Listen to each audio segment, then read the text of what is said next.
Greetings to those who are the seekers of solid ground, meaning born on the 4th, 13th, 22nd, or 31st of any month. Here are your unique tarot energies and life lessons for a successful life.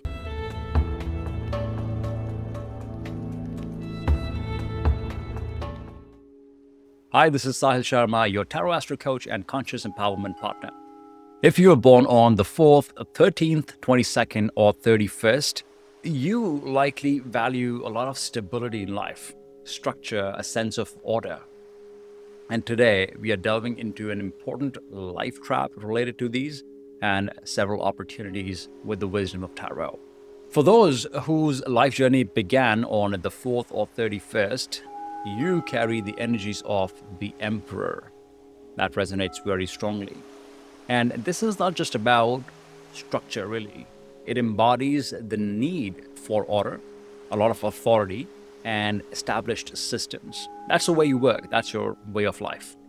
However, when this powerful drive for control, right, controlling everything in life becomes very unyielding, it can manifest as very rigid resistance to change, hindering growth and adaptability as life flows.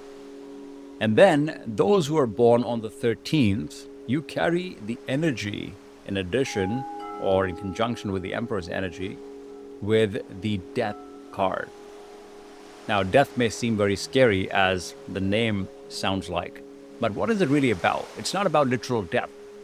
It carries an energy of very profound transformation and the necessary shedding of old structures, habits, things that you have been carrying along with you that don't serve you anymore. The trap of rigidity that comes with wanting a sense of control lies in resisting the inevitable process of change. So clinging to outdated information, forms of living, behaviors, habits, even when they become no longer of service, that's what the trap becomes. Those who were born on the 22nd, I don't have a card for that because the major arcana energies end at 21st. But something to remember, 22nd in numerology is considered as a master number, right? It has the energy of 4, of course, which is the Emperor right there.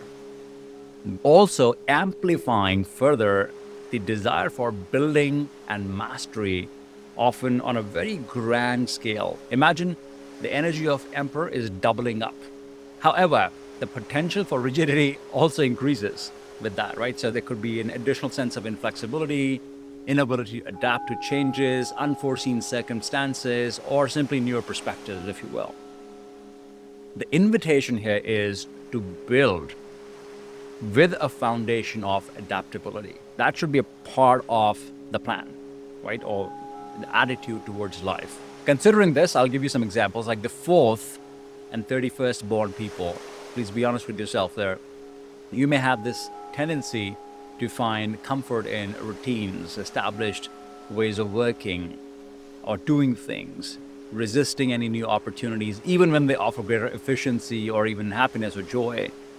And this is not about being stubborn, so don't get it wrong. I want to highlight that.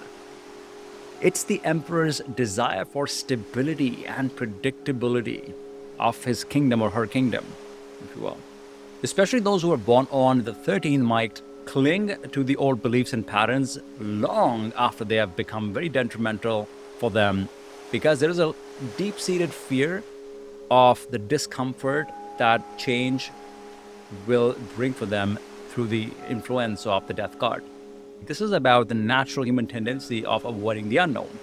So even when we know that there is a strong promise of liberation after that, and you can take examples of COVID times too, how our whole professional world especially was made to work remotely. There was a lot of resistance initially, but we had no choice.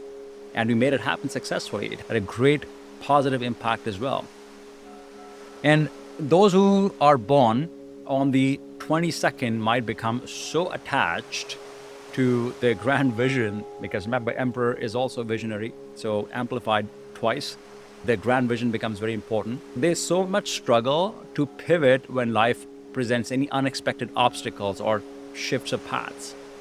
So the Emperor's blueprint becomes very unyielding and becomes like a constraint for their own path's liberation. So this is also, I don't want to label them as they don't have a vision, rather they do have a vision, but it's the challenge of holding a strong framework with an open mind, an open hand, an open heart, right? Flexibility is the key. Being open to evolution and adapting to it is the key. To summarize, there are a few life lessons here.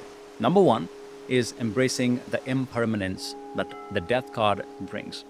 So understanding that change is the only constant, consciously practicing letting go of outdated beliefs, structures, habits, things, relationships, could be anything that are no longer serving you in a healthy way for your growth. Number two is cultivating adaptability, which is also coming from the wisdom of Emperor. So structures are great, they're very valuable, absolutely, but consciously building flexibility into the plans and routines are very important.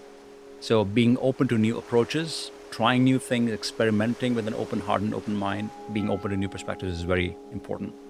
Number three is seeking transformation and growth. This is the gift of death card. Some people just react to the changes and transformations coming, and some people actually leverage the death energy to seek transformation and even be the champions of it. So recognizing that endings are also making a way for new beginnings is important here, and embracing those periods of change as opportunities for profound evolution. So you're the only one, or maybe you seek some guidance from somebody else who can help you see the light within the dark when the death card appears or energy appears in your life. The last one I would say is building anything with flow. So hold on to your vision with some strong intention, but also remain open to adaptability of different methods, how to achieve your goal, or maybe trying out different ways of achieving your goal, getting new insights along the way, getting new feedback, perspectives on the way, and facing new realities with courage, not with resistance.